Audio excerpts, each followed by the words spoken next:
안녕하십니까. 미시경제 13주차 1교시입니다. 이제 13주하고 14주 2번 남았죠. 그리고 나서 기말 시험 이제 다가옵니다. 이번 시간에 공부하실 내용은 맨 마지막 챕터죠. 시장 경제와 비대칭 정보. 지난 시간에 우리가 그 앞부분 내용 봤는데 이번 시간에는 해결 방안을 보겠습니다. 우리가 정보 비대칭이 있을 때 역선택의 문제가 발생하고 또 도덕적 해이가 발생한다고 그랬죠. 그래서 그 두 가지와 관련해 가지고 주로 해결 방안을 중심으로 공부하시겠습니다. 어떻게 보면 약간 생소한 분야가 될 수 있습니다. 정보경제학 분야인데 여러분들이 그 경제학 공부하실 때는 이 분야에 대해서 뭐 거의 공부하신 내용이 없죠. 원래 그 경제학에서는 기본적으로 취급하지 않는 그런 내용인데 좀 어렵습니다. 그렇지만 우리가 미시경제학을 마무리하는 수준에서 보시면 되겠습니다. 그리고 이 내용 보신 다음에 이제 그 다음에 이어서 할 것은 뭐냐면 앞부분에서 우리가 그냥 건너뛰어온 부분이 있습니다. 5장과 6장이 있고 또 한 부분이 있죠. 그 내용을 축약해 가지고 이제 남은 기간 동안 공부하시겠습니다. 이번 시간에 공부하실 내용은 시장 경제와 비대칭 정보 관련해 가지고 우리가 지난 시간에는 그 비대칭 정보의 원인까지 공부했죠. 이번 시간에는 감춰진 속성과 관련된 주로 역선택의 문제죠. 역선택의 문제와 관련된 그 해결 방안 공부하실 겁니다. 그리고 나서 감춰진 행동과 관련해 가지고 나오는 게 도덕적 해이고 그 도덕적 해이의 가장 대표적인 예가 바로 주인 대리 문제입니다. 주인 대리 문제는 뭐 이렇게 낯선 얘기는 아니죠. 왜냐하면 경영학에서도 흔히 그 주주와 전문 경영인 간의 관계해 가지고 많이 취급하는 내용 중에 하나입니다. 기업의 사회적 책임 또는 이 경영자의 사회적 책임과 관련해 가지고 많이 언급되는 부분이기 때문에 여러분들이 좀 공부를 하셔야 됩니다. 특히 물론 이제 그 경영학에서 언급하는 내용과는 약간 방향은 다릅니다. 그렇지만 이 내용 좀 낯설지는 않다 이렇게 생각됩니다. 먼저 공부하실 내용은 그 역선택의 해결 방안 관련해 가지고 나와 있습니다. 원래 역선택의 해결 방안은 다양합니다. 뭐 그쪽으로 여러 가지 해결 방법은 다양한데 이 중에서 중요한 것은 시장 균형 관점에서 이해를 해야 한다는 겁니다. 우리가 원래 지금 보고 있는 게 바로 뭐예요? 시장의 균형 해가지고 시장의 실패와 관련된 내용입니다. 원래 시장이 균형을 이루는 경우 자원의 효율적 배분, 즉 파레토 효율성이 충족이 되죠. 그렇지만 지금 우리가 공부하는 내용이 시장이 자원의 효율적 배분에 실패하는 경우에 하나고 그 중에 원인 중에 하나가 바로 비대칭 정보와 관련된 내용입니다. 그렇기 때문에 여기서도 해결 방안도 마찬가지로 시장 균형의 관점에서 이해를 해야 되는 것입니다. 특히 이제 앞에서 봤던 게 역선택의 문제 봤습니다. 주로 이제 뭐 레몬 시장의 원리 해가지고 제시를 했었죠. 에컬로프의 레몬 시장의 원리 갖고 봤어갖고 중고차 시장을 갖다 봤습니다. 그 중고차 시장을 염두에 두고서 보시면 되겠습니다. 그렇지만 역선택이라고 하는 게 이제 중고차 시장뿐만 아니라 주로 많이 나타나는 게 보험 시장이라든가 이런 데서 많이 나타나죠. 그래서 이와 관련해 가지고 역선택의 해결 방안도 그렇습니다. 정보가 없는 쪽에서 먼저 움직이는 경우하고 정보가 있는 쪽에서 먼저 움직이는 경우 구분해 가지고 해결 방안을 모색할 수가 있습니다. 정보가 없는 쪽에서 먼저 움직이는 경우 또 있는 쪽에서 먼저 움직이는 경우 구분해서 보시면 되겠습니다. 왜냐하면 이제 누가 먼저 움직이는가 하는 거 있죠. 누가 먼저 움직이는가 하는 그 단순한 차이인데 이게 바로 시장 균형의 관점에서 볼 때는 큰 차이를 갖다 가져옵니다. 그렇기 때문에 결국 이 감춰진 속성이라고 하는 거, 그러니까 중고차에 대해서 감춰진 속성. 중고차 상태가 어떤지 모르잖아요. 알려주지 않지 않습니까? 파는 사람이 감춰진 속성이 시장의 작동에 크게 영향을 미친다는 것을 의미합니다. 그렇기 때문에 단순한 차이지만 시장 균형에 큰 차이를 초래한다는 걸 먼저 확인하고 지나가시기 바랍니다.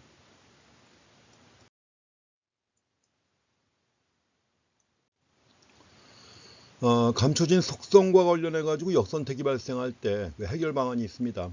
그 해결 방안해 가지고 이제 그 선별 모형이 나오고 또 뒤에 가면 이제 신호 발송 모형이 나옵니다. 원래 그 선별 모형이라든가 신호 발송 모형은 마이클 스펜스라고 하는 노벨상 받은 학자죠. 노벨상 받은 학자인데 정보경제학에서 이제 가장 최근에 큰 업적을 남긴 학자입니다. 2016년에 3명이 공동으로 노벨상을 받았는데 그 중에 한 명이 마이클 스펜서입니다. 원래 이건 노동시장을 설명하는 과정에서 나온 거예요. 노동시장의 경우에도 정보의 비대칭이 있죠. 그래서 근데 고용주하고 종업원 사이. 자, 고용주가 예컨대 신입사원을 뽑는데 그 신입사원으로 지원한 사람들이 어떤 특성을 갖고 있는지 잘 모른다는 얘기죠. 물론 객관적인 뭐 조건들은 알지만 잘 모른다는 겁니다. 가지고 이제 그 중에 유능한 사람을 골라내야 되는 거예요. 유능한 사람을 골라낼 때 이거 갖다 선별한다고 합니다. 스크리닝. 유능한 사람을 골라내기 위해서 어떻게 하느냐. 자, 선별할 때 여러 가지 선별 비용이 들어가죠. 골라낼 때 비용이 들어가죠. 뭐 시험도 봐야 되고 면접도 해야 되고 비용이 꽤 많이 듭니다. 근데 이제 고용주는 이런 비용을 줄이기 위해서 뭐요?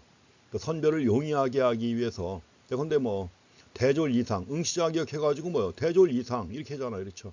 그 대졸 이상만 원서내라 이거죠. 이게 바로 이제 선별과 비용을 줄이기 위해서 하는 그런 행위입니다. 가지고 이제 선별이라는 개념이 그런 차원에서 나온 것이고, 반면에 근데 이제 그 회사에 지원한 지원자들 입장에서 볼 때는 그런 거 아니에요. 내가 능력이 있다는 걸 알려야 될 거 아니에요. 내가 능력이 있다는 걸 갖다 알리기 위해서 내가 가지고 있는 능력에 대한 신호를 갖다가 고용주에게 보내야 되는 거죠. 그 시그널링 해가지고 신호를 갖다 보내야 되는 건데, 이걸 설명하는 게 신호 발송 모형이에요. 신호 발송 모형. 내가 능력이 있다는 걸 갖다 신호하기 위해서 또 비용이 들어가죠. 뭐가 들어갑니까? 대학을 나와야죠. 대학 졸업장을 따야 되죠. 왜? 대학 졸업자만 응시 자격을 주니까. 그럼 당연히 많은 비용을 들여가지고 대학을 다녀야 된다는 거죠. 그리고 이제 대학을 다녔기 때문에 내가 능력이 있다는 걸 갖다가 신호하는 겁니다. 고용주에게 신호를 보내는 거예요.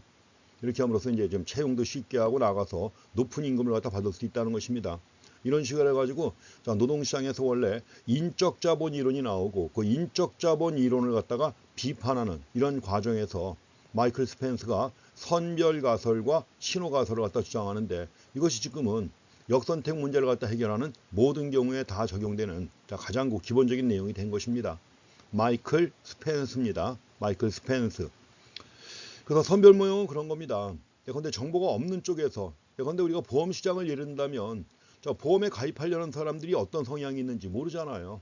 정보가 없는 쪽은 어디죠? 그런데 보험회사죠.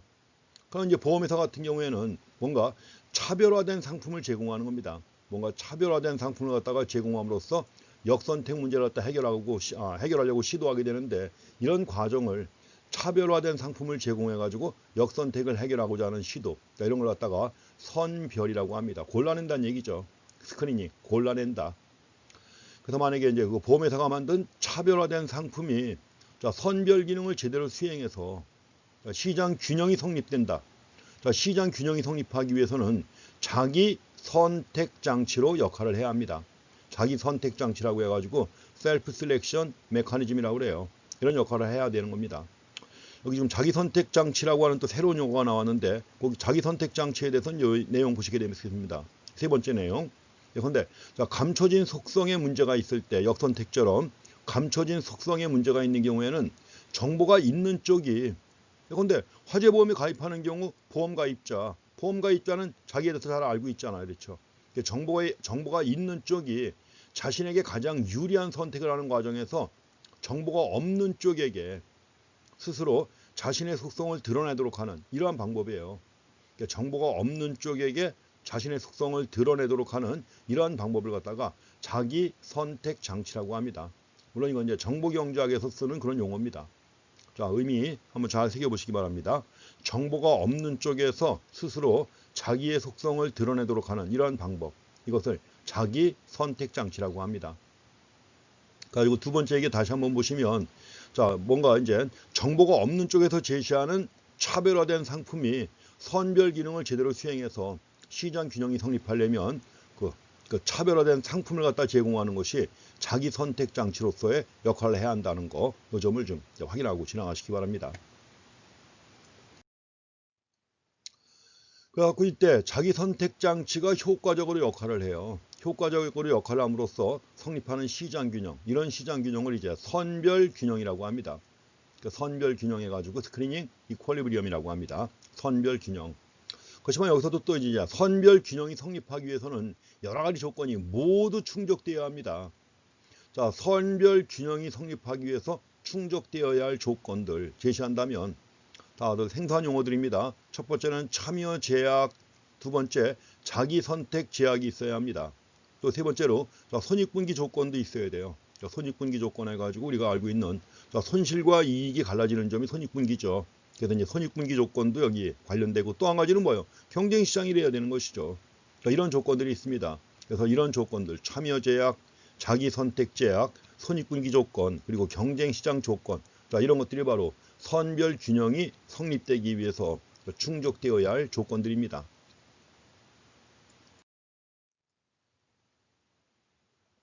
가지고 지금 여러 가지 지금 4가지 조건을 얘기를 했는데 이런 조건이 충족하는 경우에만 선별균형이 성립할 수 있습니다. 그렇기 때문에 따라서 정보가 없는 쪽에서 먼저 움직여서 정보가 없는 쪽 예컨대 보험회사처럼 자 차별화된 상품을 제공하는 것이 보험회사란 말이죠. 그렇기 때문에 정보가 없는 쪽에서 먼저 움직여가지고 역선택을 해결하는 게 쉽지 않다는 것입니다.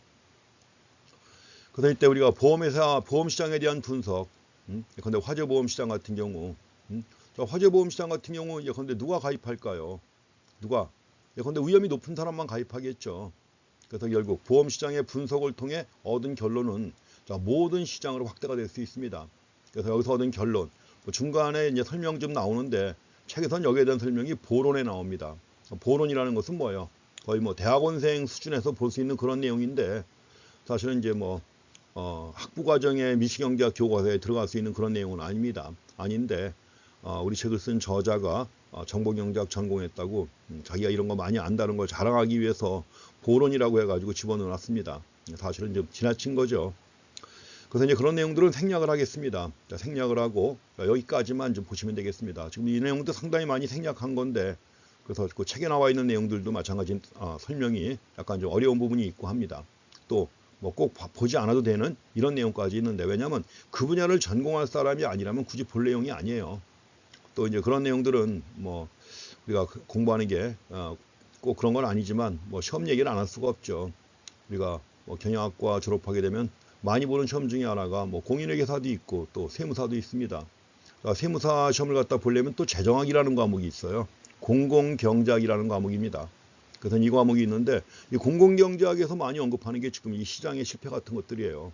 그렇지만 이제 공공경제학 시험에서도 우리 책에 나와 있는 보론, 그 정도 수준의 내용은 시험에도 안 나옵니다. 그러니까 그만큼 이제 특히 그 정보경제학을 전공할 사람들이 좀 더 세부적인 내용들을 공부하기 위해서 봐야 될 그런 내용이다 하는 겁니다. 그렇기 때문에 그 책에 나와 있는 보론은 따로 안 보셔도 됩니다.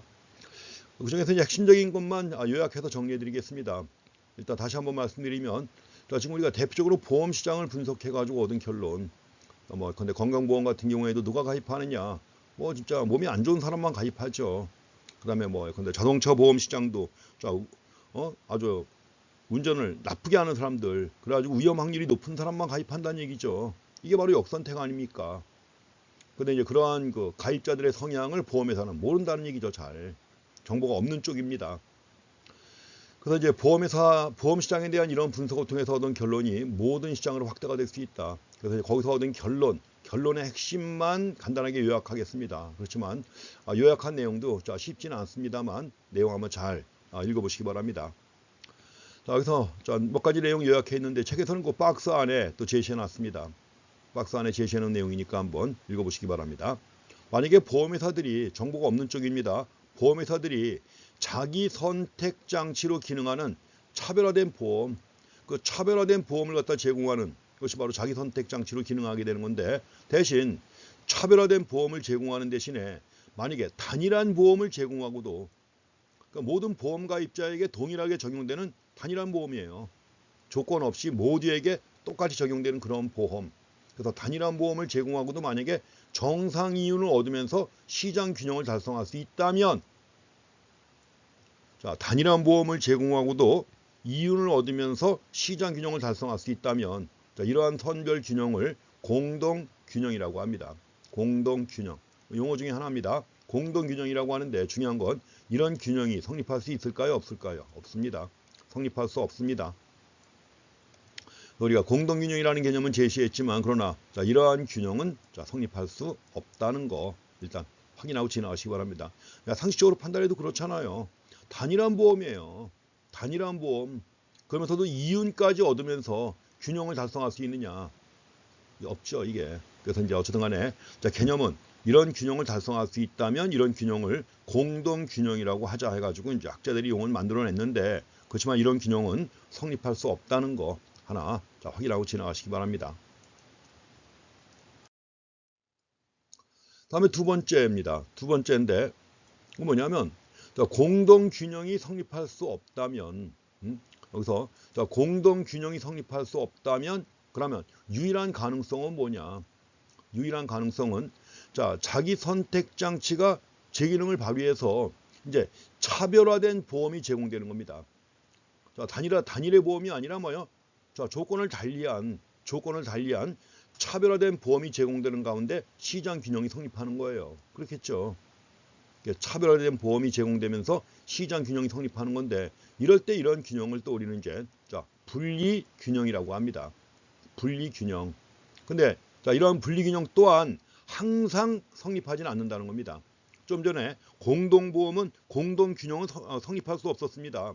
공동균형은 성립할 수 없는 것이고 자, 분리균형은 항상 성립하지는 않는다는 겁니다. 자, 그 말 주의해서 봐주시기 바랍니다. 자, 분리균형은 뭐요? 항상 성립하지는 않는다는 거죠. 항상 성립하지는 않는다는 거 봐주시고요. 자, 그리고 만약에 여기서 자, 분리균형이 성립한다고 해도 자, 항상 성립하지는 않는데 분리균형이 성립한다고 하더라도 차별화하려면 비용이 들잖아요. 자, 차별화된 보험을 제공하려면 당연히 비용이 들어갑니다. 그래서 차별화에 대한 비용을 누가 부담하게 되느냐? 누가 부담할까요? 당연히 사고 확률이 낮은 사람이 부담한단 말입니다. 이거를 사고 확률이 낮은 사람. 그러니까 사고 확률이 높은 사람은 이런 비용을 부담하지 않고 사고 확률이 낮은 사람만 부담한다는 거죠. 상식적으로 생각해 보세요.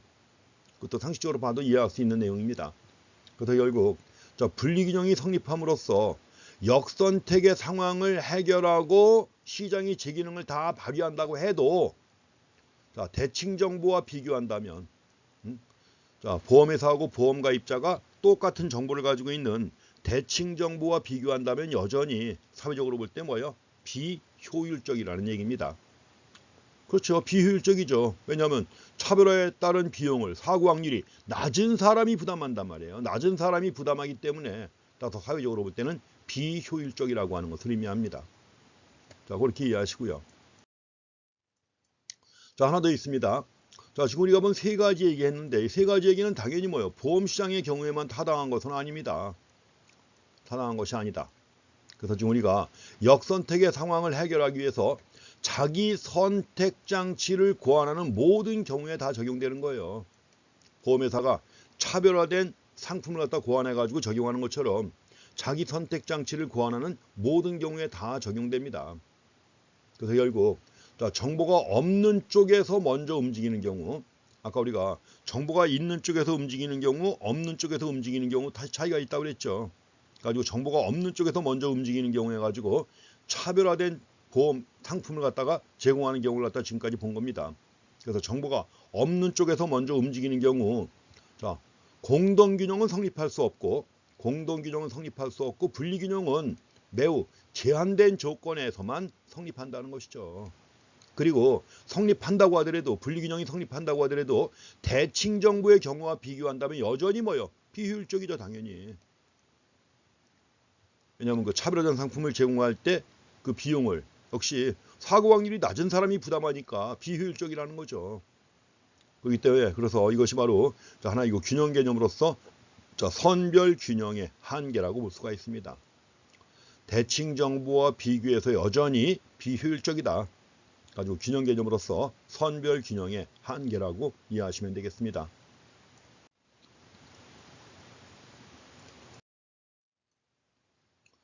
자, 다음에 또 한 가지가 있습니다. 신호 발송 모형이에요. 좀 전에 우리가 시그널링이라고 해서 그냥 보통 신호 모형이라고도 합니다. 원래 이걸 갖다가 처음에 제시했을 때 가설이라고 그랬어요. 신호 가설, 선별 가설, 신호 가설 했던 건데 뭐 지금은 자, 많은 경우 이제 수용이 되고 모형도 또 깔끔하게 발전하고 해가지고 가설이라고 안 하고 이론이라고 합니다. 선별 이론, 신호 이론 이렇게 해요. 가지고 이제 균형도 마찬가지로 자, 신호 모형 또 선별 모형이라고 해서 이제 부르고 있습니다. 자, 이거 뭐냐면 정보가 있는 쪽에서 먼저 자신의 속성을 알리는 행위예요. 자신의 속성을 갖다가 뭐요? 알리는 겁니다. 예컨대 자, 채용하려는 고용주에게 내가 능력이 있다는 걸 알리는 거예요. 난 대학 졸업장이 있다는 걸 알리는 겁니다. 내가 대학 졸업장이 있다는 걸 갖다 보임으로써 내가 능력이 있다는 걸 알리는 거죠. 역시 이것도 신호 발송이라고 합니다. 그냥 신호를 보낸다고 하면 되겠죠. 자, 신호 모형이다. 여기서도 신호 모형에서도 중요한 게 신호 발송 비용이 있죠. 지금 얘기하는 제가 들은 예에서는 신호 발송 비용이 뭐죠? 자, 대학을 다니려면 4년간 등록금이 들지 않습니까? 여러 가지 비용이. 그게 바로 신호 비용이에요. 신호를 갖다 보내기 위해서 능력이 있다는 걸 신호하기 위해서 대학 졸업장을 딸 때 들어가는 비용. 이게 바로 신호 발송 비용이 되는 것입니다. 근데 이런 경우에 자, 좋은 속성을 가진 경우 있죠. 근데 생산성도 매우 높고 품질도 매우 높다. 이런 겁니다. 이게 좋은 속성이죠. 그래서 이제 좋은 속성을 가진 경우 있죠. 이럴 때는 그렇지 않은 경우보다 신호 발송 비용이 당연히 낮아야 되는 것이죠. 좋은 속성을 가진 경우, 그렇지 않은 경우보다 신호 발송 비용이 낮아야 된다는 것입니다. 사실은 뭐 과거에도 기업들이 이제 그런 것도 많이 했습니다. 뭐 지역 차별도 있었어요. 기업들이 신입사원 채용할 때도 지역 차별이 있었습니다. 그런데 이제 원래 그 기업의 본거지가 어느 지역이냐에 따라서 그 지역 출신들을 또 많이 뽑았습니다. 뭐 그런 경우는 뭐 욕할 건 없지. 애양심이 있어갖고 그런 거니까. 근데 이제 그런 식으로 차별화하게 되면 결국 누가 망하는 거예요? 회사가 망하는 거죠. 왜냐면 다른 지역 출신에 더 뛰어난 사람이 있지만 그걸 배제하고 자기 지역 출신의 능력이 좀 떨어지는 사람을 뽑은 거 아닙니까? 그러니까 애양심은 있다고 해서 그 자기 지역에서 뭐 이렇게 칭송을 받거나 이럴 수는 있겠지만 회사 입장에서 볼 때는 마이너스죠. 그런 경우가 꽤 많이 있습니다. 가지고 이제 뭐 과거에도 옛날에는 뭐 제가 조교할 때도 있었는데 조교할 때는 그때는 추천을 받아요. 그러니까 추천 할당이 오게 되면 이제 학생들 졸업 예정인 학생들이 이제 순서를 정합니다. 자기들끼리 순서를 정해가지고 무조건 순서대로 가지고 만약에 학생들이 선호하지 않는 회사가 먼저 추천 요구가 오더라도 무조건 따라야 되는 거예요. 자기들끼리 정한 약속이니까. 그때도 이제 뭐 그런 경우가 있었습니다. 아주 꽤 괜찮은 회사인데 추천이 왔어요. 추천이 와가지고 이제 지들이 정한 순서가 있으니까 그대로 해서 이제 그 학생한테 추천서를 써갖고 보냈단 말이에요. 근데 그 학생이 간 지 얼마 안 돼서 그냥 온 거예요. 면접도 못 보고 그냥 온 겁니다. 쫓겨온 거죠, 사실은. 그래서 이제 왜 그러냐 물어보니까 그런 얘기를 합니다. 원서를 접수시키고 이제 하려고 줄 서서 기다리고 있는데 그 수의가 그런 말을 붙이더래요. 얘가 이제 말투가 약간 사투리가 섞인 말투 쓰니까 수의가 이제 물어본 거죠. 얘기하고 있다가 뭐 이제 뭐 나쁜 의미로 한 건 아니고 수의가 뭐 어디 출신이냐 물어봐서 어디라고 그랬더니 그 수의가 하는 얘기야. 수의가 하는 얘기예요. 여기는 니네 지역 안 뽑는다. 그러니까 그냥 가라 이런 얘기를 하더라는 겁니다. 왜냐면 그 회사는 하다못해 수의까지도 그 지역 출신이래야만 되는 거예요. 그 수의가 알고 있으니까 그냥 괜히 안 돼 보이니까 그냥 안 될 거 뻔한데 그냥 가라 해서 그냥 돌아왔다는 겁니다. 그런 경우가 꽤 있는데 그럼 그 예전에 제가 젊었을 때 조교할 때 그랬던 회사들이 지금도 잘 나가느냐? 아닙니다. 그때는 진짜 빵빵하게 잘 나갔지만 지금 거의 다 망하다시피 한 기업들이 꽤 많습니다. 그게 유능한 인재를 배제하는 거 아니에요. 그래서 만약에 그런 상황이고 예컨대 뭐 지역 차별하는 이런 회사라고 하면 당연히 이런 경우에는 좋은 속성을 그 지역 출신이라는 게 좋은 속성을 가진 거 아니에요. 그렇죠? 그럼 그 지역 출신에서 만약에 좋은 속성을 가지고 있다고 하면은 예컨대 뭐 대학의 레벨이 좀 떨어지더라도 중요하지 않죠. 이거는 지금 이런 상황이 그런 상황입니다. 실제 많은 경우 나타나는 거고 이게 한국만 있는 게 아닙니다. 중국도 그렇고 자, 미국도 마찬가지입니다. 자, 미국도 어느 주 출신이다 하면 촌놈이라고 아예 생각하는 데가 있습니다. 어느 주 출신이다 하면 촌놈이고 이러니까 당연히 차별을 받아요. 미국 같은 경우에도 차별이 얼마나 심합니까? 일단은 백인이래야 되고 아이비리그 대학 나와야 되고 이런 것들 그렇죠. 그러니까 이제 그걸 커버하려면 당연히 커버하려면은 이제 외형상 좋은 속성을 지니지 못한 경우에는 어떻게든 간에 악착같이 하버드 나와야 돼요. 쉽게 얘기하면 그 비싼 돈 들여가지고 등록금 많이 내면서 나와야 된다는 거죠. 그러니까 좋은 속성을 가진 경우에는 그렇지 않은 경우보다 신호 발송 비용이 낮아야 된다는 거죠. 당연히. 자, 지금 마이클 스펜서가 만든 거예요. 미국이라는 사회를 배경으로 해가지고 거기서도 인류대학, 이류대학이 있어갖고 구분하기도 하니까 그래서 좋은 속성을 가진 경우에는 그렇지 않은 경우보다 신호 발송 비용이 낮아야 한다는 거. 뭐 당연하죠. 그렇습니다. 그렇게 이해하시면 됩니다. 자, 이때 만약에 이제 신호 발송 비용이 일정한 조건을 충족하게 되면 신호 발생 비용이고, 그냥 가장 쉽게 생각하시려면 뭐예요? 가장 쉽게 생각하시려면 대학 졸업장을 따는 비용입니다. 대학 졸업장을 따는 비용. 그래서 신호 발송 비용이 일정한 조건을 충족하게 되면 정보가 없는 쪽의 믿음의 성격에 따라, 정보가 없는 쪽이 누구예요? 고용주죠. 신입사원을 채용하려는 고용주가 정보가 없는 거 아닙니까? 그러니까 정보가 없는 쪽의 믿음의 성격에 따라, 빌리프, 믿음의 성격에 따라 다양한 신호 발송 균형이 나오게 됩니다. 자, 다양한 신호 발송 균형이 성립한다고 했는데, 이 앞에서 얘기했던 뭐예요? 분리 균형과 공동 균형이 모두 성립할 뿐만 아니라 또 모두 성립하면서 뭐예요? 두 가지 타입의 균형이 무수히 많다는 것을 갖다 의미하는 것입니다. 그렇기 때문에 지금 우리가 보는 신호 발송 모형은 이런 점에서 선별 균형과 차이가 있다는 것을 자, 참고로 보시기 바랍니다. 그래서 두 타입의 균형이 무수히 많다는 거, 그리고 이런 점에서 선별 균형과 크게 다르다는 것입니다.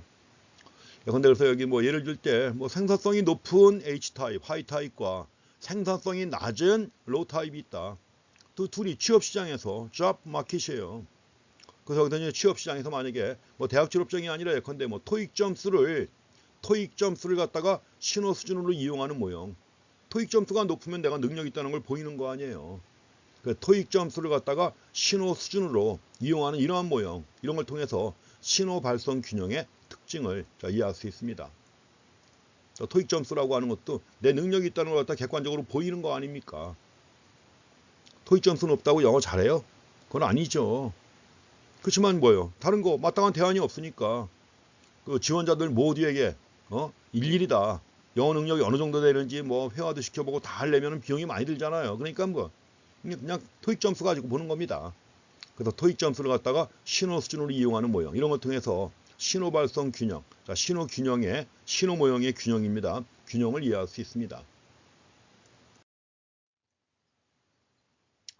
자, 다음에 이제 기타 역선택의 해결 방안이 있습니다. 지금 우리가 선별 모형하고 신호 발송 모형 봤는데, 이거 말고도 현실의 시장에서는 다양한 방법으로 역선택의 문제를 갖다가 해결하기 위해서 노력을 해온 겁니다. 그렇지만 이제 어떤 방법을 쓰든 간에 중요한 건 시장 균형의 관점입니다. 왜냐하면 시장 균형이 이루어져야만 파레토 효율성이 충족이 되는 거죠. 거기서 벗어난 것이 바로 시장의 실패고, 그렇기 때문에 중요한 것은 시장 균형의 관점에서 해결 방안의 역할을 평가해야 한다는 것입니다. 그래서 이럴 때 그 시장이 고안해낸 대표적인 해결 방법이 있습니다. 그래서 우리가 봤던 두 가지 선별 모형하고 신호 발송 모형 말고 시장이 고안한 대표적인 해결 방안 해가지고 뭐 신용할당이 있습니다. 신용할당. 신용할당은 뭐죠? 근데 뭐 우리가 은행이나 이런 데서 자금을 갖다 제공할 때 자금이 여유가 없습니다. 자금이 여유가 없다고 하면은 뭐냐? 자금이 여유가 없다면 금리를 높여야 되겠죠, 그렇죠? 금리를 높이면은 높은 금리를 부담할 사람들만 돈을 빌려갈 거 아닙니까? 이제 근데 그렇게 하는 게 아니라 신용할당 같은 경우에는 아예 대출할 수 있는 금액을 줄이는 거예요. 근데 1인당 대출할 수 있는 금액의 한도를 갖다가 줄이는 겁니다. 이런 걸 신용할당이라고 하는데, 이것도 해결 방법 중에 하나로 많이 언급이 됩니다. 물론 자세한 내용까지는 이제 책에는 설명은 좀 나오지만 지금 뭐 자세한 내용까지 설명할 수는 없습니다. 그러면 두 번째 나오는 게 효율 임금입니다. efficiency wage. 자, 효율 임금은 뭐냐? 이거 실제로 기업들이 많이 쓰는 겁니다. 이런 정책을 기업의 효율 임금 정책이라고 하는 건데, 뭐냐면 그런데 다른 기업의 평균적인 수준의 임금 있죠. 이거보다 더 높은 임금을 주는 거예요. 우리 회사는 높은 임금을 지급하는 겁니다. 높은 임금을 지급하면은 열심히 일하겠죠. 열심히 일하니까 그만큼 생산성이 높아진단 말이에요. 그러니까 높은 임금을 지급하고서도 생산성이 높아지기 때문에 오히려 이윤이 증가하는 겁니다. 이걸 설명하는 게 바로 효율 임금 이론이에요. 그래서 높은 임금을 지급해가지고 이제 생산성을 높이고자 하는 이런 임금. 많은 기업들이 쓰고 있죠. 왜냐하면 이제 같은 업계, 이제 대개 같은 업종의 업계에서 볼 때 뭐 대부분의 기업들이 예컨대 뭐 연봉 4천을 주는데 그 회사만 연봉 5천을 준다. 이런 것들이 효율 임금인데 많이 있지 않습니까? 이런 게. 그래서 효율 임금도 마찬가지로 자, 한 가지 해결 방법이 하나고, 또 한 가지는 여러 가지 그 법적 규제도 포함됩니다. 자, 법적 규제. 법적 규제도 여러 가지가 있는데 책에 설명이 몇 가지 좀 나와 있습니다. 근데 품질 기준을 갖다가 품질 기준을 정해가지고 그걸 충족하는 경우에 대해서만 품질 인증을 해주잖아요. 인증을 해준다든가 이런 것들. 그럼 당연히 소비자들이 품질 인증을 통해서 소비자들은 감춰진 속성을 파악할 수 있게 되잖아요. 자, 법적 규제 가지고 한 가지 얘기했는데 다양한 예가 있습니다. 책에도 이제 한두 가지 예가 나옵니다만 그 예 한번 읽어보시기 바랍니다. 그래서 이럴 때 선별 모형과 신호 발송 이외에 자, 시장이 고안해낸 역선택에 대한 해결 방안 해가지고 자, 신용할당 그러니까 만약에 돈 빌리는 경우에도 모든 기업에 똑같이 적용하는 게 아니란 말이에요. 신용도가 높은 기업이 있고 그렇지 않은 기업 있잖아요. 대출 한도를 달리 정하는 겁니다. 신용할당. 또 효율임금 해가지고 자, 효율임금 해가지고 높은 임금을 주는 건데 자, 높은 임금을 주게 되는 경우 얻는 효과가 여러 가지가 있죠. 일단 근무 태만도 안 할 것이고 열심히 일할 것이고 또 임금 많이 받으니까 잘 먹고 잘 사니까 건강 상태 좋아져 갖고 병가 이런 거 안 내겠죠. 그렇죠? 또 제일 높은 임금을 주는 회사다. 그 회사 임금 제일 많이 준다. 가장 뛰어난 사람들만 지원할 거 아니에요. 그러니까 좀 뛰어난 사람들만 지원하니까 그 중에서 골라가지고 유능한 인재를 갖다가 채용할 수 있죠. 여러 가지 이점이 있습니다. 그 다음에 이제 법적 규제 같은 것들, 이런 것들이 자, 시장이 고안해낸 대표적인 방법이라고 하는 거 확인하시기 바랍니다. 그래서 이것들도 지금 모두 자, 신용할당이나 효율임금 법적 규제 같은 것들, 이런 것들이 자기 선택 장치를 고안하거나 또는 신호 발송이 쉽지 않은 상황이에요. 이런 상황에서 역선택의 해결 방안으로 제시가 된 겁니다. 세 가지, 신용할당, 효율임금, 법적 규제. 그렇지만 이 방법들도 역시 시장 균형의 관점에서 본다고 하면 여전히 한계가 있다는 점도 확인하시기 바랍니다. 그래서 자, 기타 역선택의 해결 방안. 그럼 지금까지 우리가 역선택의 해결 방안 해가지고 뭐 본 거예요? 선별 모형, 자, 신호 발송 모형, 그 다음에 이제 기타 해가지고 신용할당, 효율임금, 법적 규제 같은 것들 정리해봤죠. 자, 이런 것들 자, 추가로 보고 지나가시면 되겠습니다. 자, 이제 자, 감추어진 행동에 대한 내용입니다. 감추어진 행동. 지금까지 우리가 감추어진 속성과 관련해 가지고 봤었죠. 여기서부터 이제 감추어진 행동과 관련해 가지고 나오는 건데, 감추어진 행동과 관련해 가지고 나오는 게 뭐가 있느냐? 바로 대표적인 게 도덕적 해이가 있습니다. moral hazard. 해이라는 말이 뭐죠? 정신이 해이해진다 그러잖아요. 정신이 해이해진다. 마음이 느슨해지는 겁니다. 긴장하고 있다가 마음이 풀어지는 거 아니에요. 이런 걸 해이라고 하는 거죠. 도덕적 해이 해가지고 moral hazard가 가장 대표적인 감춰진 행동에 해당하는 내용이고, 그 moral hazard에 해당하는 대표적인 예가 주인 대리인 문제라고 하는 것입니다. 자, 오늘날 많은 경제행위가 계약을 통해서 이루어지는데, 자, 계약에 보게 되면 이제 두 가지가 나옵니다. 한 가지는 뭐냐? 권한을 갖다 위임하는 사람, 주인이에요. 프린시펄.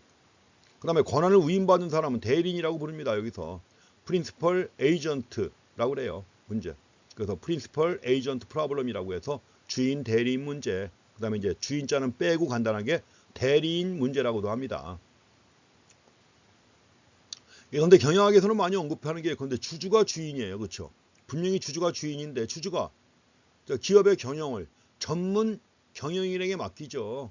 그럼 전문 경영인이 뭐예요? 대리인이죠. 그럼 당연히 주인 입장에서 볼 때는 전문 경영인이 주인의 이익을 위해서 최선의 노력을 다할 걸 기대하고서 경영을 맡긴 건데, 그렇다고 하면 대리인이 주주의 이익을 위해서 최선의 노력을 다할까요? 아니죠. 당연히. 대리인은 뭐예요? 전문 경영인은 자기의 경영 능력을 보여야죠. 경영 능력을 보이고, 경영 능력을 보이려면 뭐예요? 예전보다 물건을 많이 팔아야 되죠. 많이 팔아야 돼요. 이익이 아닙니다. 물건을 많이 팔아가지고 매출액을 늘려야 돼요. 매출액을 늘려야 자기의 경영 능력, 마케팅 능력을 보이는 거죠. 그런데 그렇게 하면 어떻게 할까요? 공격적으로 마케팅을 해야 되겠죠. 근데 공격적으로 마케팅하다 보면 뭐예요? 비용이 많이 들어가죠. 마케팅 비용이. 그럼 이익은 어떻게 되는 거예요? 감소하는 거죠. 그렇지만 자신의 능력을 여기저기 보인 거 아닙니까? 주주의 이익은 줄었지만 이게 바로 주인 대리인 문제의 핵심이 되는 거예요. 그래서 이 경우 주인은 대리인 행동을 완벽하게 감시할 수 없습니다. 그렇기 때문에 완벽하게 감시할 수 없는 그런 상황이기 때문에 대리인은 주인보다는 자신을 위해서 행동한다는 얘기죠. 주인이 아니라 자신을 위해서 행동한다. 이게 바로 대리인의 감추어진 행동이에요. 그래가지고 이 감춰진 행동, 이로 인해서 발생하는 게 뭐예요? 도덕적 해이입니다. 도덕적 해이에 대한 문제도 처음 나온 건 바로 보험시장에서 문제가 처음 제기가 된 겁니다. 보험시장에서, 특히 화재 보험시장에서 처음 문제가 제기가 됐어요.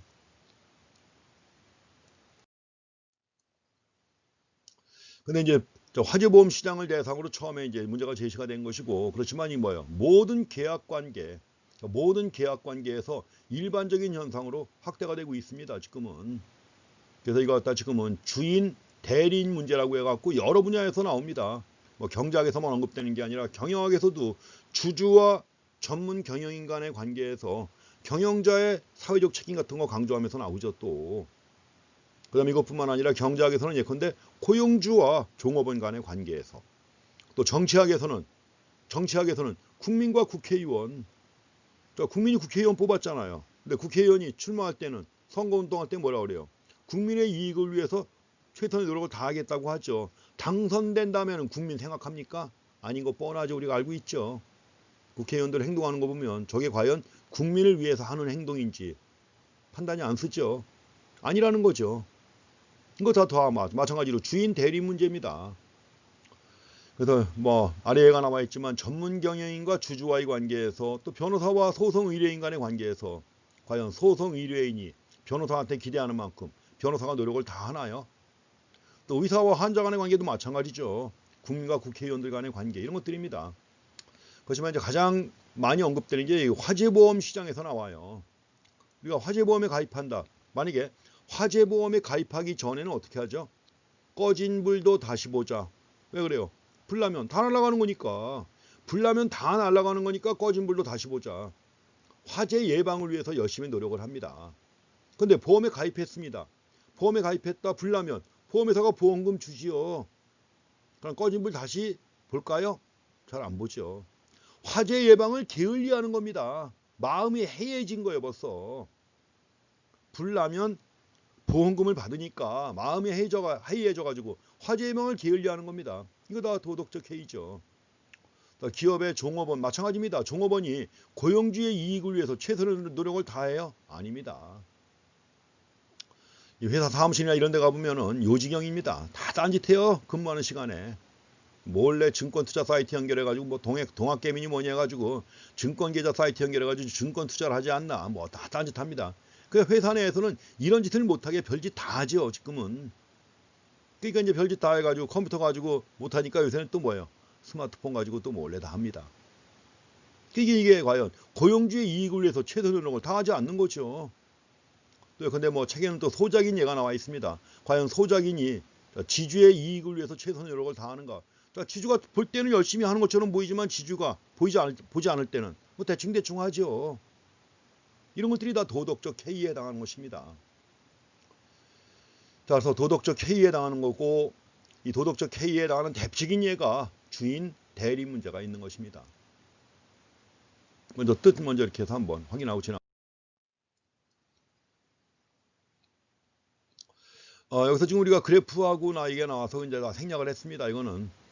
그래서 대개 이제 주인 대리 문제 관련해 가지고 계약의 결과는 대리인의 행동, 에이전트이기 때문에 그냥 A라고 해놓은 건데, 그 뒤에 그래프에서 원래 표시가 되는 내용입니다. 그렇지만 대리인의 행동과 또 한 가지는 뭐예요? 미래의 불확실한 상태라고 하는 두 가지 요인에 의해서 결정되는 겁니다. 계약 결과예요. 계약 결과가 뭐예요? 자, 전문 경영인과 주주 간의 계약 결과.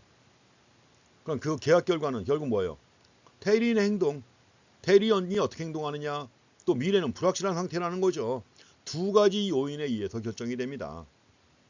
그래서 주인 입장에서 볼 때는 특정한 결과가 실현됐을 때, 근데 이익이 크게 감소했다. 그럼 이익이 크게 감소했을 때 대리인의 행동 때문인지 아니면 뭐예요? 진짜 경기가 안 좋았기 때문인지, 실현된 상태 때문인지, 경기가 안 좋아가지고 상황이 진짜 안 좋아서 그런 건지 구분하기가 어렵다는 얘기입니다. 이렇기 때문에 이걸 또 대리인도 알잖아요. 그렇죠? 내가 예컨대 전문 경영인이 돼가지고 경영 활동을 했지만 만약에 이윤이 감소했다. 이윤이 감소한 이유를 주인이 모를 거라는 걸 대리인도 안단 말이죠. 그걸 아니까 대리인은 뭐예요? 당연히 주인을 위해서 최선의 행동을 하지 않는 경향이 있다는 거죠. 최선의 노력을 다하지 않는다. 이런 경향이 일반적으로 나타납니다. 아까 봤던 모든 관계에서요. 변호인과 소송 대리인, 의사와 환자, 국회의원과 국민 간의 관계에서 다 마찬가지입니다. 대리인은 주인을 위해서 최선의 행동을 하지 않는 경향이 있다는 거죠.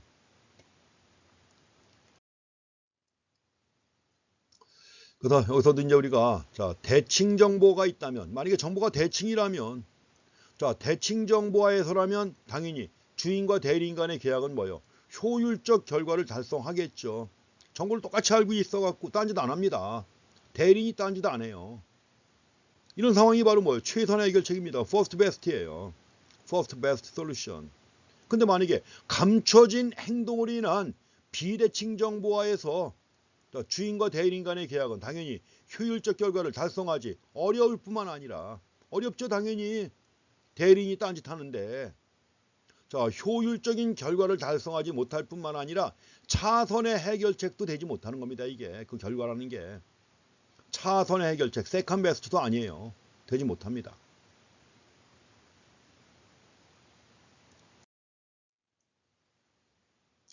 그래서 주인 대리인 문제, 이 경우에도 주인과 대리인의 위험에 대한 태도와도 관련이 있어요. 위험에 대한 태도. 우리가 보통 투자자의 태도, 투자자 보게 되면은 투자자의 그 태도를 갖다 세 가지로 구분하죠. 리스크 러버 있죠. 리스크 러버, 위험을 애호하는 사람, 위험을 선호하는 사람이 있습니다. 또 위험을 기피하는 사람도 있죠. 리스크 어버터. 그 다음에 위험을 고려하지 않는 사람이 있어요. 위험을 고려하지 않고 리스크 뉴트럴이라고 하는 거죠. 리스크 뉴트럴. 위험을 고려하지 않아요. 세 가지 성향이 있는데 리스크 러버도 있죠. 리스크 러버. 흔히 많이 드는 얘가 뭐죠? 여러분들 고스톱 해보셨나요? 하셨으면 알 거고 못 먹어도 고. 이런 사람들이 있죠. 못 먹어도 고. 이게 바로 뭐예요? 리스크 러버입니다. 고 했는데 한 번만 돌아간다. 그럼 더블. 또 한 번 고한다. 더블. 와, 그죠? 리스크 러버입니다.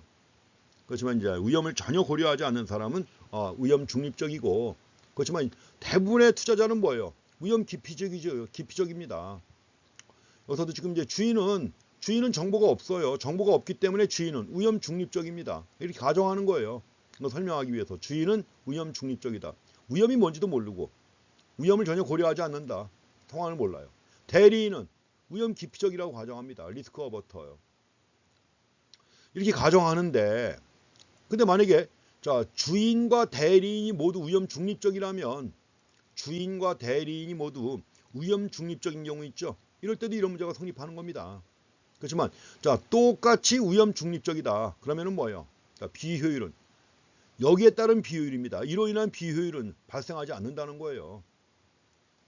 위험에 대한 태도가 똑같다면, 주인과 대리인 모두 위험 중립적인 경우라면 이런 경우에도 문제는 성립하지만 그러나 비효율은 발생하지 않는다는 것입니다. 이 점도 내용 확인하고 지나가셔야 돼요.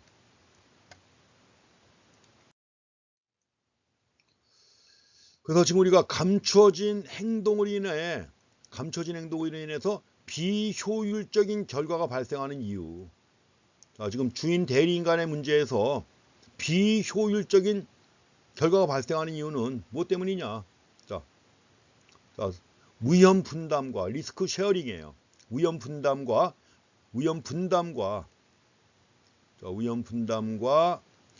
유인 인센티브 간의 상충 관계 때문입니다. 이 내용 확인하셔야 돼요. 감춰진 행동으로 인해서 비효율적인 결과가 발생하는 이유는 위험 분담과 또 한 가지는 유인 간의 상충 관계가 있기 때문에 이런 결과가 발생한다는 것입니다. 위험 분담과 유인 간의 상충 관계. 이걸 좀 내용 이해하셔야 됩니다. 상충 관계라고 그랬죠. 트레이드 오프의 관계입니다. 지금 여기서 이제 아래 몇 가지 나온 걸 추가로 보시면 되겠습니다. 만약에 위험 중립적인 주인과 좀 전에 가정했던 게 바로 그거죠. 자, 주인은 위험 중립적이다. 대리인은 위험 기피적이라고 그랬죠. 그래서 위험 중립적인 주인과 위험 기피적인 대리인 간에는 대리인이 아무런 위험을 부담하지 않는 것이 최적의 위험 분담입니다. 최적의 위험 분담. 자, 이런 경우가 보통 어떤 경우예요? 보험의 경우죠. 보험의 경우 생각해 보시면 됩니다.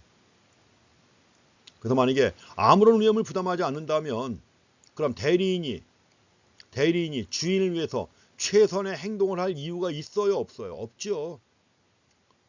저 대리인이 아무런 위험을 부담하지 않아요. 그럼 당연히 대리인은 주인을 위해서 최선의 행동을 할 이유가 없죠. 바로 이런 걸 막기 위해서 해결 방안을 주로 보는 것이기 때문에 이런 걸 막기 위해서 뭐요? 자, 보통 기업들은 영업 성과에 따라 보수를 차등 지급하죠. 이런 걸 막기 위한 겁니다. 만약에 열심히 한 사람이나 열심히 하지 않은 사람이나 똑같은 월급 받는다. 그럼 열심히 해요? 안 하죠. 이런 걸 생각해 보시면 됩니다. 그래서 여기서 얘기하는 것처럼 대리인도 어느 정도는 위험을 감수해야만 최선의 행동을 할 유인이 발생합니다.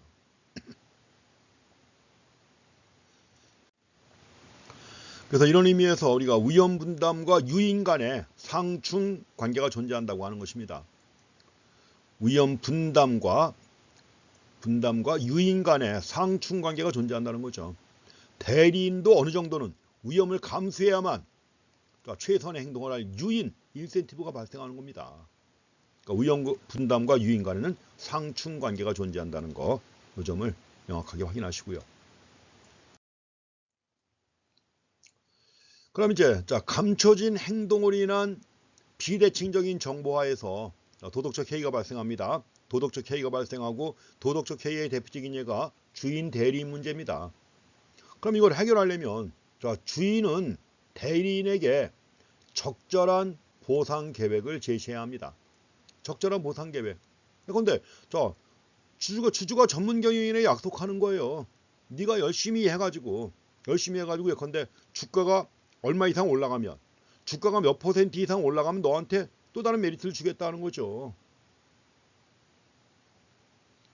원래 그 주주가 얻는 이익은 뭐가 있어요? 주주가 얻는 이익은 배당 이익이 있죠.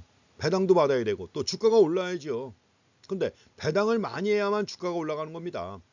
그 회사 매출액이 아무리 크게 증가해봤자 뭐예요? 이익이 증가해야 배당이 많이 이루어지는 것이고 이익이 증가해가지고 배당이 많이 나와야 주가도 올라가는 거죠. 그렇게 하도록 하기 위해서 뭐예요? 주인이 대리인에게 적절한 보상 계획을 제시해야 합니다. 그래야 딴짓 안 한다는 거죠. 근데 여기서도 이 보상 계획이 두 가지 제약 조건을 만족해야만 대리인에게 최선을 다할 유인을 제공하게 됩니다. 보상 계획이 갖춰야 될 조건이에요. 그런데 보통 우리나라 같은 경우에는 미국도 마찬가지지만 뭘 제공하죠? 스톡 옵션 많이 제공하죠. 전문 경영인에게 스톡 옵션 가지고 이제 언제까지 임기가 있으니까 그 임기 중에 어느 정도 조건을 제시해 가지고 주가를 어느 정도까지 끌어올려라 이거죠. 주가가 올라간다. 그러면 주가가 올라가면 당연히 뭐예요? 그때 스톡 옵션을 행사하게 되면 전문 경영인도 이익을 얻는 거죠. 어느 정도 주가를 끌어올려야 된단 말이에요. 조건을. 그래서 이렇게 해갖고 최선을 다할 유인을 제공하는데 그 유인이 두 가지 제약 조건을 만족해야 돼요. 첫 번째는 뭐냐? 참여 제약이 있습니다. 참여 제약.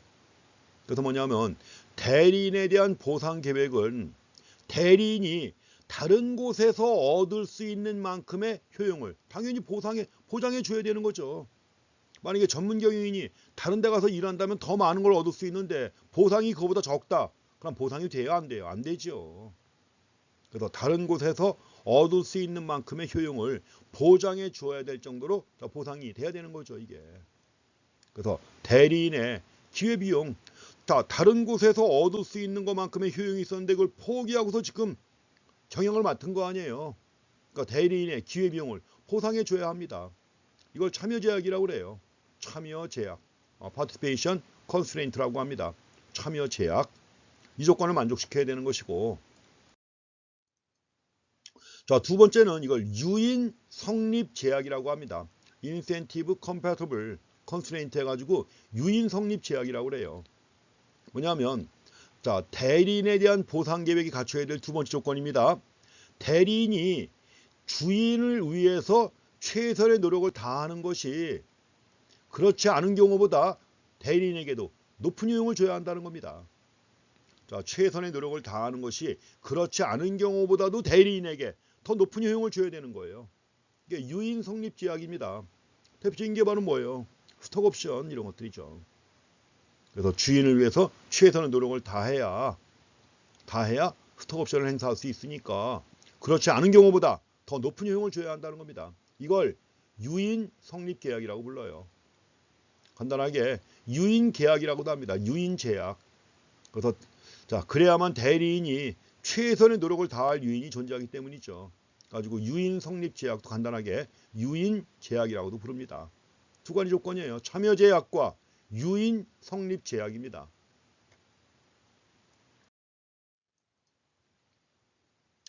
그래서 이럴 때 이제 주인이 대리인에게 적절한 보상 계획을 제시하는 거 있죠. 그런데 경영을 맡는 동안 연봉을 얼마 줄 것이며 그 다음에 또 스톡 옵션을 또 어떻게 제시할 것이다. 이걸 제시합니다. 적절한 보상 계획을 제시할 때 이걸 여기서 쓰는 용어로 유인 설계라고 불러요. 인센티브 디자인이라고 합니다. 유인 설계. 가지고 이때 이제 주인의 입장에서 볼 때 가장 유리한 보상 계획을 제시할 때 이걸 최적 유인 설계라고 합니다. 누구 입장에서? 주인 입장에서예요. 자, 주인 입장에서 가장 유리한 보상 계획을 제시하는 것을 최적 유인 설계라고 합니다. 그래서 이제 최적 유인 설계에 해당하는 대표적인 게 그겁니다. 보험회사가 보험 가입자에게 적절한 보험, 자, 가입자에게 유리한, 그러면서도 당연히 보험회사 입장에서 가장 유리한 거죠. 중요한 건 이겁니다. 주인의 입장에서 가장 유리한 거예요. 이거 주의하시기 바랍니다. 자, 주인의 입장에서 가장 유리한 보상 계획을 제시하는 거예요. 이걸 제시하는 거, 이게 바로 최적 유인 설계입니다. 그래서 보험회사가 보험 가입자에게 적절한 보험을 제공한다. 물론 보험회사에 가장 유리한 그런 보험이에요. 또 주주가 전문 경영인에게 마찬가지로 뭐예요? 적절한 스톡 옵션을 제공하는 것도 포함됩니다. 스톡 옵션 제일 많이 쓰는 것 중에 하나예요. 물론 우리가 이제 경영학에서 공부하실 때는 이럴 때 이걸 대리인 비용이라고 그래요. 대리인이 최선의 노력을 다하지 않아가지고 주주한테 최선의 이익을 주지 못할 때 발생하는 비용을 대리인 비용이라고 그래요. 근데 대리인 비용에 뭐가 있어요? 대리인 비용에 감시 비용이 있어요. 주인이 대리인의 행동을 감시할 때 들어가는 비용. 그럼 대리인은 뭘까요? 자기가 딴짓 안 한다는 걸 보여야 될 거 아니에요. 자기가 딴짓 안 하고 주주의 이익을 위해서 노력한다는 걸 보여야죠. 그럼 이걸 뭐라고 합니까? 확증 비용이라고 그래요. 감시 비용, 확증 비용. 그럼에도 불구하고 주주의 이익은 줄어들죠. 그걸 뭐라고 그래요? 자녀 손실이라고 하는 게 있죠. 이런 식으로 해가지고 경영학에서 얘기하는데 가장 대표적인 게 언제나 뭐예요? 스톡옵션 나옵니다. 이런 것들이 바로 최적 유인 설계가 되는 것입니다.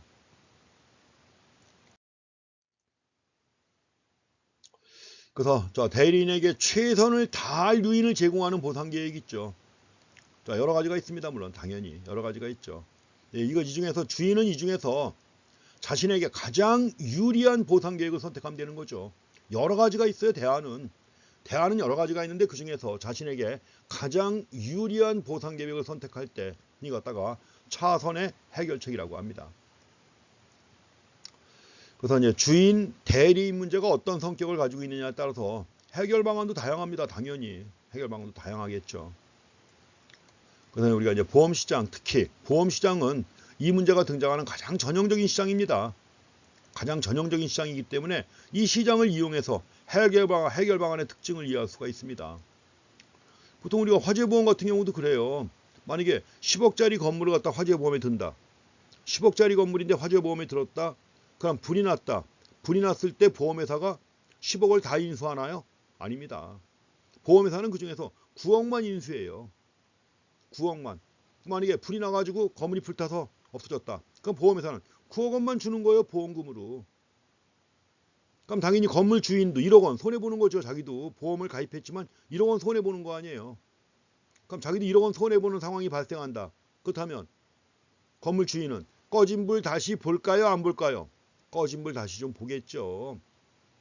보험 가입하기 전처럼 철저하게 보지는 않지만 그래도 뭐요? 꺼진 불 다시 봅니다. 이거 생각해 보시면 돼요. 이게 바로 해결 방안이에요. 가지고 보험을 갖다가 완전한 보험이 아니라 뭐요? 일부만 보험을 인수하는 방안. 이런 방안으로 해가지고 문제를 해결할 수 있죠. 대응할 수 있습니다. 자, 이제 대칭 정보하라면, 대칭 정보가 있다면 당연히 보험시장은 파레토 효율적 결과를 실현하겠죠. 당연히. 그렇죠? 대칭 정보화에서. 이런 경우 이제 대리인은 아무런 위험을 부담하지 않는 가운데에서도 최적 위험 분담이 이루어집니다. 대칭 정보이기 때문에 파레토 효율적 결과를 실현할 것이고, 대리인은 아무런 위험을 부담하지 않는 가운데 최적 위험 분담이 이루어집니다. 근데 비대칭 정보라면 보험회사는 보험 가입자도 어느 정도 위험을 부담하는 이런 보험, 이런 걸 제공해야 되는 거예요. 불이 났다? 그럼 보험 가입자도 한 1억 원 정도 손해보는, 이런 보험을 제공해야 되는 거예요. 그래서 이제 좀 전에 말씀드린 것처럼, 자, 보험을 전부 인수하는 게 아니라 일부만 인수하는 거죠. 보험회사가. 그래서 보험회사가 보험 가입자가 화재 예방 노력을 위한 비용을 부담한다. 일부. 이에 해당하는 공정한 보험을 제공하는 거죠. 그래서 보험 가입자도 근데 1억 원은 날라가야 된다. 화재 예방 노력 비용이 있죠. 1억 원을 안 날린다 그러면 이에 해당하는 공정한 보험을 제공합니다. 그래서 만약에 보험회사가 보험 가입자에게 가장 유리한 보험을 제시한다. 이게 바로 뭐예요? 이걸 제시하는 것 자체가 뭐예요? 최적 유인 설계입니다. 보험회사가 보험 가입자에게 가장 유리한 보험을 제공할 때 그것다 우리가 최적 유인 설계라고 하는 것입니다.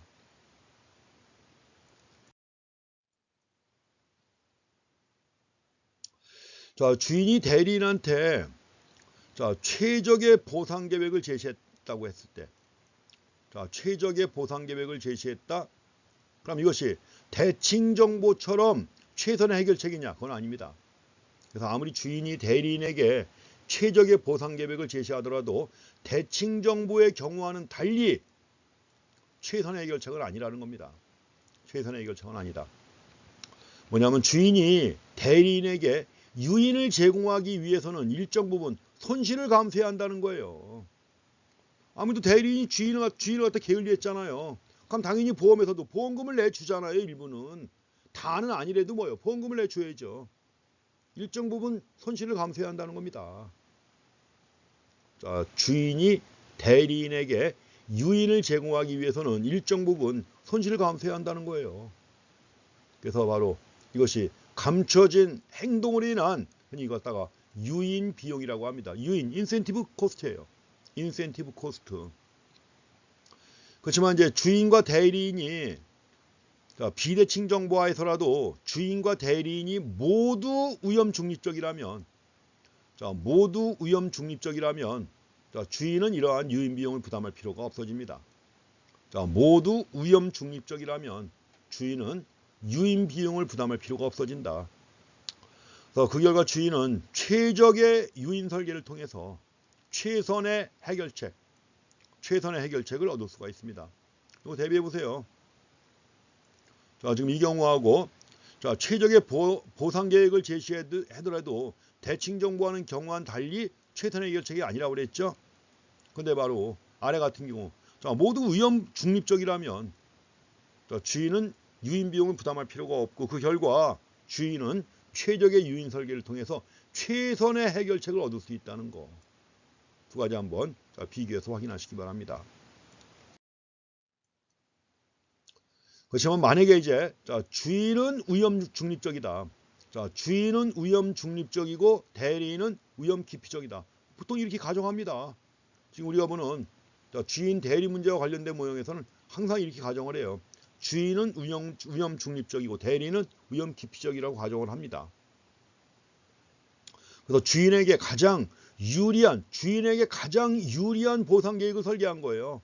이렇게 함으로써 주인과 대리인이 얻는 잉여를 다 합쳤을 때 갖다 우리가 사회잉여라고 하죠. 주인이 얻는 잉여 더하기 대리인이 얻는 잉여 합쳐서 사회잉여라고 하는데, 이 사회잉여를 갖다가 극대화할 수 있습니다. 물론 이제 유인비용만큼 손실은 불가피하죠. 그렇기 때문에 역시 자, 사회잉여는 극대화할 수 있지만 차선의 해결책이 되는 것입니다.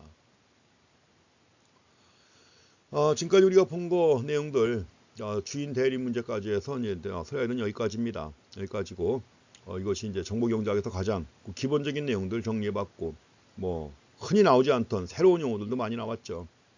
이 챕터를 통해서 이런 용어들도 조금은 익숙하게 보고 지나가시면 되겠습니다. 그래서 일단 18장은 여기까지 해서 마무리하고, 다음에 하실 내용은 우리 앞에서 노동시장은 봤었죠. 생산요소시장 중에서 노동시장은 봤는데 자본시장에 대해서는 그냥 건너뛰어왔습니다. 그래서 그 자본시장에 대한 내용은 뒤에 이어서 좀 볼 것이고, 그리고 나서 이제 5장과 6장 중에서 꼭 보셔야 될 내용들을 갖다가 정리해서 보겠습니다. 자, 과제 잘 정리해 가지고 제출하시기 바랍니다. 자, 수고했습니다.